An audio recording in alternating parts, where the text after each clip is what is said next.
Olá, meus irmãos, sejam muito bem-vindos ao canal Caráter Cristão. Meu nome é Roberto Castilho e nós estamos aqui para os capítulos 70 ao 73 do Testemunhos para a Igreja, volume 1. O capítulo 70 é Perigos e Deveres dos Pastores. E logo já é mostrado em Ellen White que o povo de Deus falha em deixar tudo na mão do pastor. Alguns de nossos pastores sentem pouca disposição para arcar com o fardo do trabalho de Deus e trabalhar com aquela desinteressada benevolência que caracterizou a vida de nosso Divino Senhor. As igrejas, como regra geral, estão mais adiantadas que alguns pastores. Elas tiveram fé nos testemunhos que Deus ouve por bem dar e agiram segundo eles, enquanto alguns pregadores ficaram bem para trás. Deus não está satisfeito com a falta de abnegação vista em alguns de seus servos. Eles não sentem o peso do trabalho sobre si mesmo. Parecem estar dominados por um estupor mortal. Os anjos de Deus ficam pasmados e envergonhados com essa falta de abnegação e perseverança. Olha isso, hein, irmãos. Isso aqui é falando sobre pastores, tá? Esse capítulo é sobre pastores, mas obviamente que nós temos que nos colocar no nosso lugar também de povo. Aqui está dizendo que muitas igrejas estavam, ou seja, os povos, os leigos, estavam mais adiantados que pastores porque eles recebiam os testemunhos e a luz que Deus dava. Então, hoje não é diferente. Tem muitos pastores que lutam contra os testemunhos. Muitos pastores que falam contra Ellen White, mesmo sendo adventista. Tá? Ou falam bem, mas na prática da vida não fazem absolutamente nada do que está escrito. Então é a mesma coisa. Enquanto Jesus deu tudo para nos salvar, nós queremos dar o nada a Ele. Então Jesus nos deu tudo, mas eu quero me salvar do jeito que eu sou, do jeito que eu tô. Não é assim que funciona. Nós esquecemos que não estamos neste mundo em colônia de férias. Nós estamos aqui para ser martirizados, perseguidos. É coisas terríveis mesmo. É exatamente isso, tá? Ellen White também comenta sobre uma nova luz. Quando Ellen White fala sobre nova luz, irmãos, não entendam que ela está falando algo que está fora da Bíblia. Simplesmente aconteceu que a Bíblia ela foi deturpada por muitos anos. A Igreja Católica só eles tinham a Bíblia. Tá? Então, muitas verdades foram sendo enterradas. Quando ela diz nova luz, é nova luz para o seu contexto. Por exemplo, Ellen White, quando ela está vindo, eles não acreditavam no sábado. Então, o sábado foi uma nova luz para a época dela, não a época bíblica. Já existiu o sábado para toda a eternidade. Os valdenses guardavam o sábado. Muitas pessoas guardaram o sábado até a chegar da irmã White. Tinha já os batistas do sétimo dia. Ou seja, pessoas que guardavam o sábado. Mas para eles era uma nova luz. Porque eles não tinham conhecimento sobre ela, porque ela estava enterrada. Então não é nova luz de nova mesmo, de que não está na Bíblia. Tá? É uma nova luz para o teu contexto. Por exemplo, se eu não sei que eu não posso comer carne, a partir do momento de 2019, quando eu deixei de comer carne, para mim era uma nova luz. Por mais que essa luz existe já há muito tempo. A gente fala muito sobre isso e a Bíblia também diz sobre isso muito claramente. Mas, o que acontece? Eu não entendia dessa forma, para mim não era isso, não era luz. Até o momento em que eu fui pego por essa luz. Ou seja, para mim é uma nova luz a partir de 2019, mesmo ela sendo uma luz antiga, entendeu? Então, não caiam no conto de alguns pastores, como Musselin, aonde diz ali que, olha, ela está falando de nova luz. Quem fala de nova luz é herege. De fato é, tá? Quem colocar alguma luz que não esteja na palavra de Deus, é herege. Mas não é o caso de Ellen White. Quando ela fala nova luz, é nova luz para o seu contexto, tá bom? Uma outra coisa importante, Deus mostra que os pastores deveriam seguir Lutero. Lutero foi um exemplo de um pastor, tá? De alguém que fazia a vontade de Deus, independente do que fosse acontecer com ele. É exatamente isso que Deus quer dos seus pastores hoje. A última mensagem de misericórdia foi confiada aos humildes e fiéis servos neste tempo.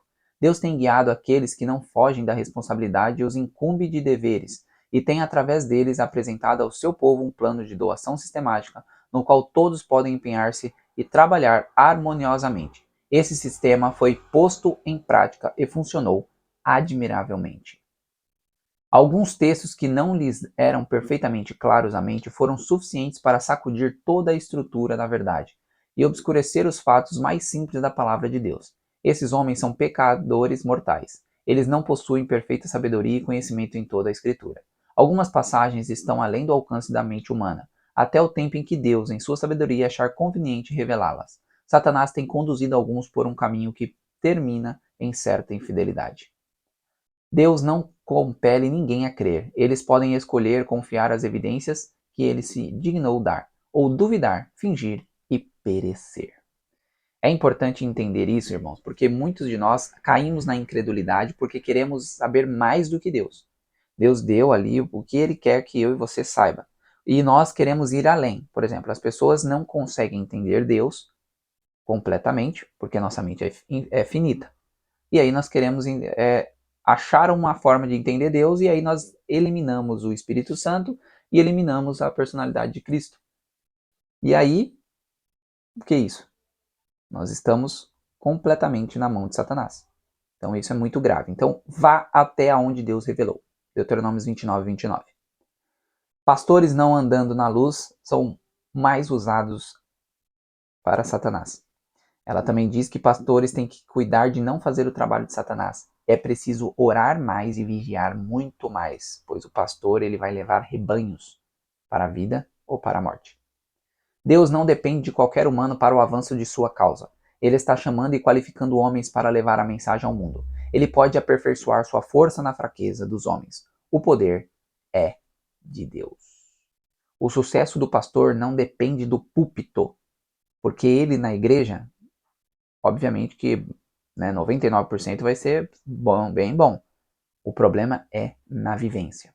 Tá? E isso serve para pastores, serve para mim e serve para qualquer pregador. Se nós somos uma coisa na igreja e uma coisa fora, para Deus não serve. O capítulo 71 fala sobre o uso errôneo das visões. Foi revelado a Ellen White que pessoas estavam usando as suas visões como regra de fé. E obviamente ela vai contra isso, porque a nossa única regra de fé é a palavra de Deus. Tá? Esse fato das visões, irmãos, não entendam que Ellen White está dizendo que, olha, não é para seguir.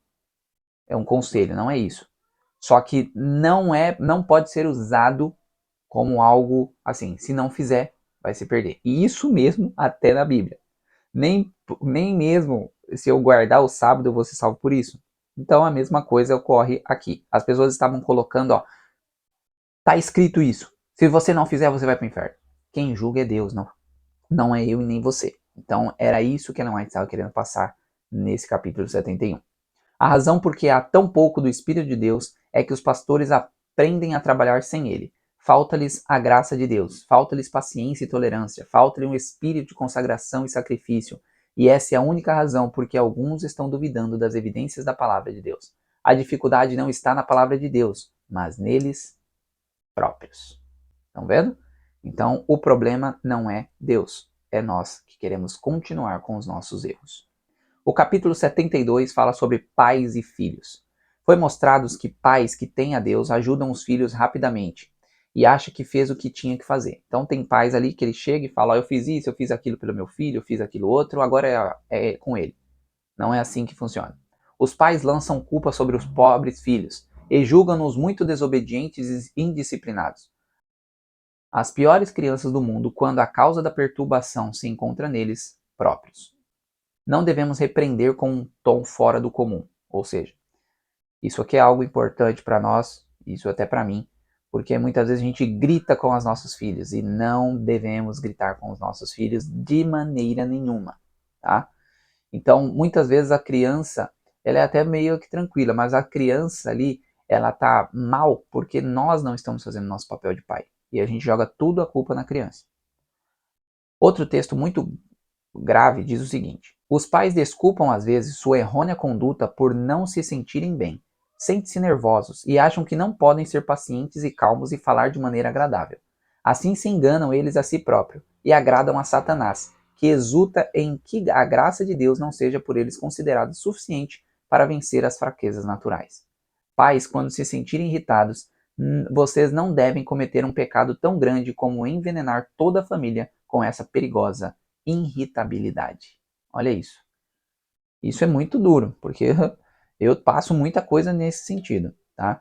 Então, às vezes a gente está irritado e a gente estraçalha toda a família com isso. A gente chega irritado, aí a gente briga com a esposa, briga com o filho, briga com isso, e aí é exatamente isso que o texto está falando contra. Temos que cuidar com a impaciência.